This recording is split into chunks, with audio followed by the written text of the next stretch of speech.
9 जून को प्रधानमंत्री नरेंद्र मोदी की शपथ के बाद अटकलें थी कि किसे क्या मंत्रालय दिया जाएगा, क्योंकि प्रधानमंत्री मोदी के साथ तकरीबन 72 नेताओं ने शपथ ग्रहण समारोह में हिस्सा लिया था और प्रधानमंत्री मोदी के साथ शपथ भी ली थी, जिनमें पूर्व में जो गृह मंत्री थे अमित शाह, रक्षा मंत्री राजनाथ सिंह, विदेश मंत्री एस जयशंकर, निर्मला सीतारमण जिनके पास वित्त मंत्रालय था। और जब अब खुलासा हुआ कि किसके पास कौन सा मंत्रालय रहने वाला है, उसमें जो मैंने 4 नाम आपको गिनवाए हैं उनके पास वही मंत्रालय रहा जो 2019 से 2024 के बीच रहा था। मतलब जो गृह मंत्री थे अमित शाह वो गृह मंत्री ही रहेंगे, राजनाथ सिंह रक्षा मंत्री रहेंगे, एस जयशंकर विदेश मंत्री रहेंगे और निर्मला सीतारमण जो है वित्त मंत्रालय ही उनके पास रहेगा। लेकिन इस मंत्रालय के बंटवारे में ज्योतिरादित्य सिंधिया का नाम बड़ा बेताबी से गूंज रहा था और कहा जा रहा था कि इस बार ज्योतिरादित्य सिंधिया को क्या मंत्रालय मिलेगा, क्योंकि गुना सीट से वो इस बार जीत कर आए हैं और मध्य प्रदेश से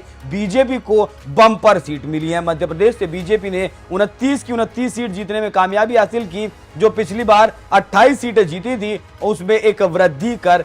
100% स्ट्राइक रेट के साथ उसमें क्लीन स्वीप किया है बीजेपी ने, जिसमें ज्योतिरादित्य सिंधिया की भी अहम भूमिका है, शिवराज सिंह चौहान की भी अहम भूमिका है और नए नवेले मुख्यमंत्री बने मोहन यादव की भी बहुत महत्वपूर्ण भूमिका इस जीत में रही। और यही कारण है कि इनाम भी मध्य प्रदेश को इस बार अच्छा खासा मिल रहा है, क्योंकि शिवराज सिंह चौहान को कृषि मंत्रालय सौंप दिया गया है और ज्योतिरादित्य सिंधिया को दूरसंचार मंत्रालय जो है दे दिया गया है। इससे पहले ज्योतिरादित्य सिंधिया के पास नागरिक उड्डयन मंत्री था, जिसमें आपने कई बार ज्योतिरादित्य सिंधिया की तस्वीरें देखी होंगी जब यूक्रेन में भारतीय छात्र फंसे थे, रूस और यूक्रेन का युद्ध चल रहा था और जिस वक्त भारतीय छात्रों को वापस लाने की बात हुई तो उस वक्त एयरपोर्ट पर स्वागत करने के लिए ज्योतिरादित्य सिंधिया खुद पहुंचे थे, नागरिक उड्डयन मंत्री थे और उस मंत्रालय का जो कार्यभार था वो उन्होंने बखूबी निभाया भी था। लेकिन इस बार प्रधानमंत्री मोदी की तरफ से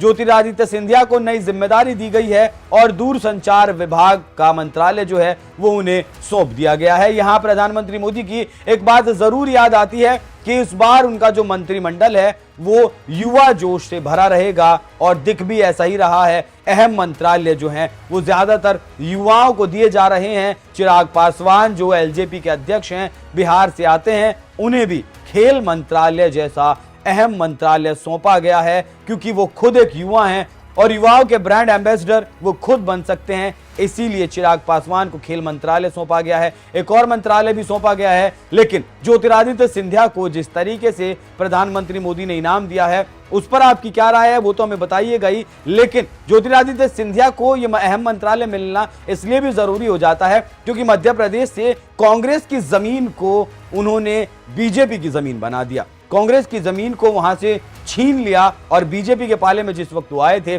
कहा जा रहा था कि ज्योतिरादित्य सिंधिया बीजेपी में बहुत ज्यादा लंबे वक्त तक नहीं टिक पाएंगे, क्योंकि कांग्रेस ही है, विचारधारा का टकराव हो सकता है और मंत्रालयों को लेकर टकराव हो सकता है। हालांकि उस वक्त ही ज्योतिरादित्य सिंधिया इसी शर्त पर आए थे कि वो कैबिनेट में मिनिस्टर रहेंगे, कैबिनेट से कम कोई भी पद उन्हें मंजूर नहीं है और वही हुआ भी। कैबिनेट का नागरिक उड्डयन का पद उन्हें दिया गया 2019 में और इस बार भी दूरसंचार का जो है विभाग उन्हें दिया, मंत्रालय दिया गया है, वो भी कैबिनेट का ही पद है। तो जिस तरीके से लगातार ज्योतिरादित्य सिंधिया के पद में और कद में वृद्धि हो रही है उस पर आपकी क्या कुछ है राय, कमेंट कर जरूर बताएं। नमस्कार।